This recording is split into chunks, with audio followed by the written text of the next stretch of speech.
Hello, and welcome to another episode of the Limitless Podcast, where we dive deep into the mindset shifts that unlock your true freedom and success. This is episode 202, and we will be discussing how your ego is actually silencing your confidence.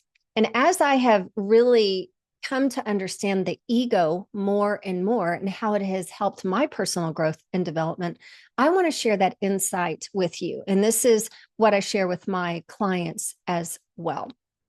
I want you to understand that confidence, it's not a personality trait. There aren't people that are born with more confidence than others.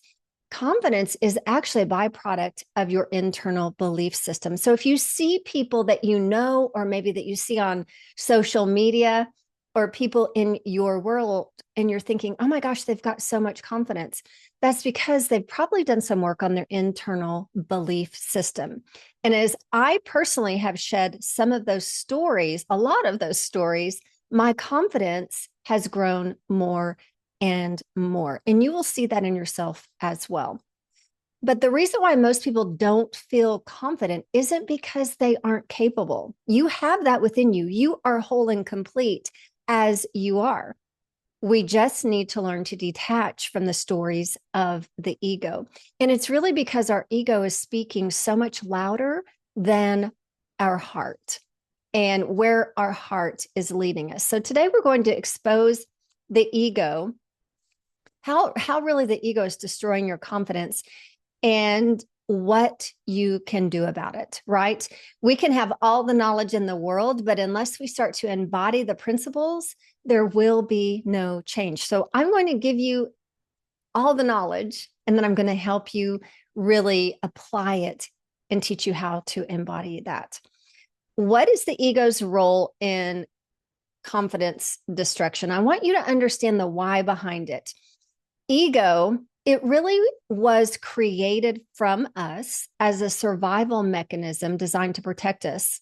And most of the time in our adult life, it's really at the cost of our own potential.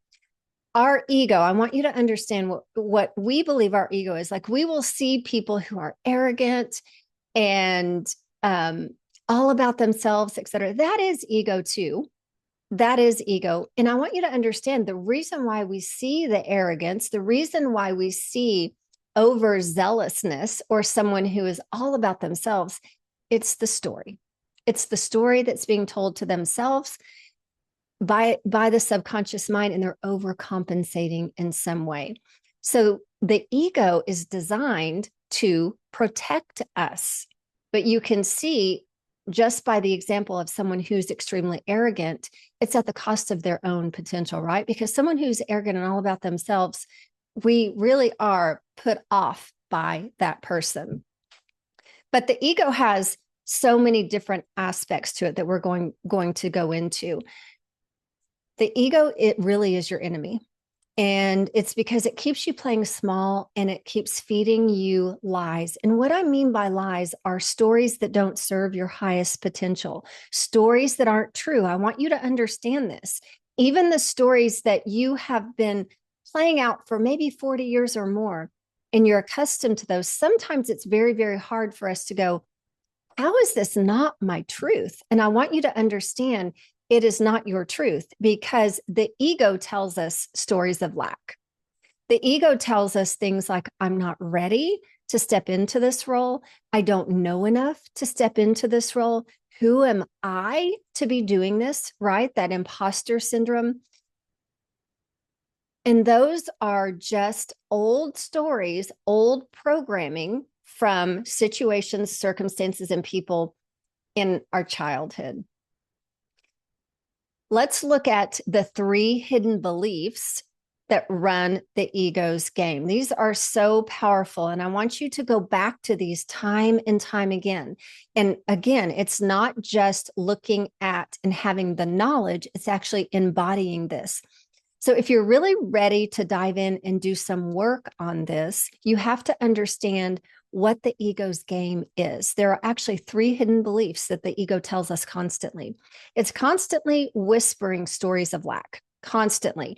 So not just our own stories of lack, Those play out constantly. But with other relationships, we see other relationships playing out stories of lack. And if they match what we're feeling internally, that is potential disaster in that relationship. So that plays out in stories of lack. And the ego will whisper things like, you don't have enough. You aren't enough. You'll never be enough. It's always stories about our worth. Now, our stories play out in different ways. You may be telling yourself a story very differently than the way I'm telling a story based on the circumstance when we decided that story.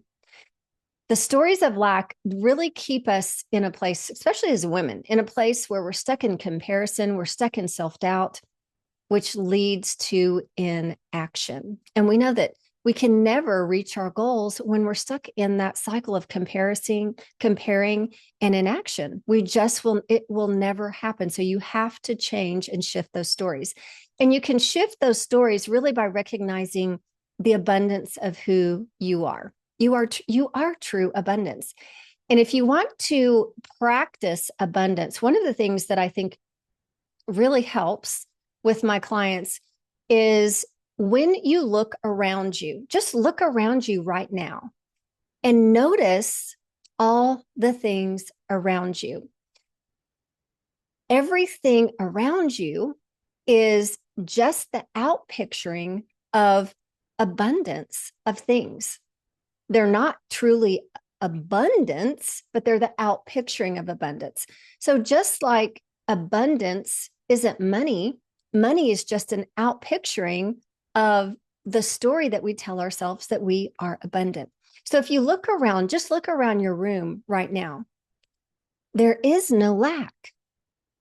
Every single thing that you see around you is the outpicturing of the abundance that's within you. I look around in my office and I see things that I have brought into my office that make me feel joyful.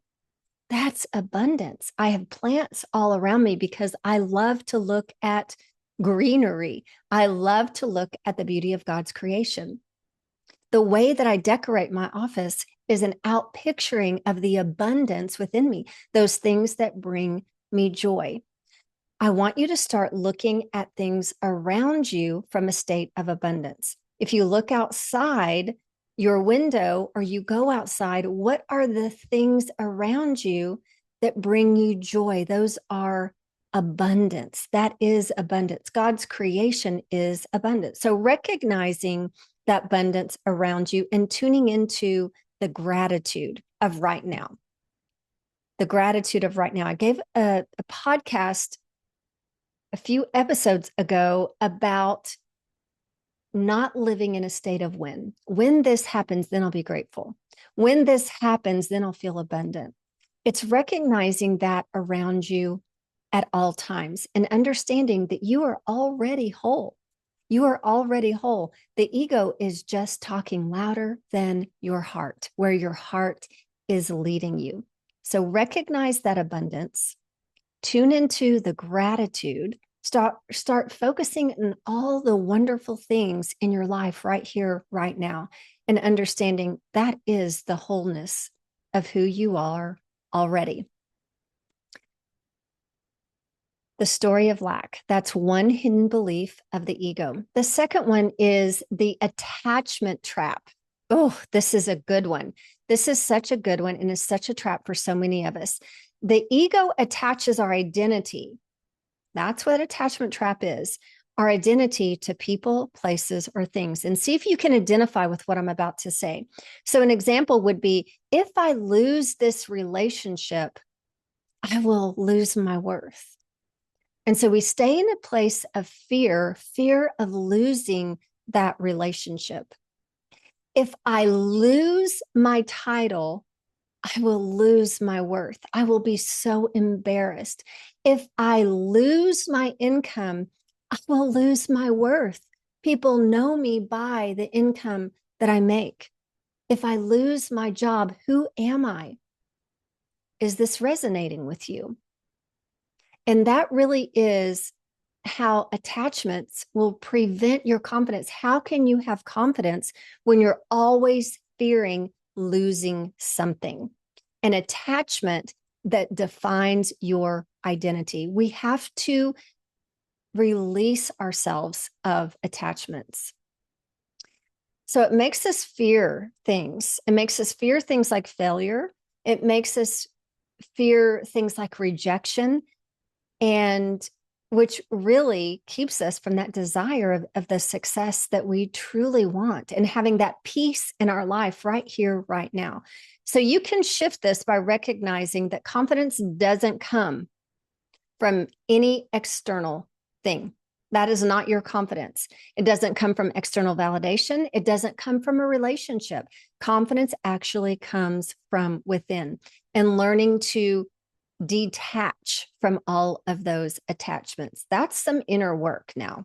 That is a lot of inner work, just to recognize you are whole and complete without anything externally. And that is the work that I teach in my programs. So we have ego tells a story of lack. Ego puts us in a state of attachment trap.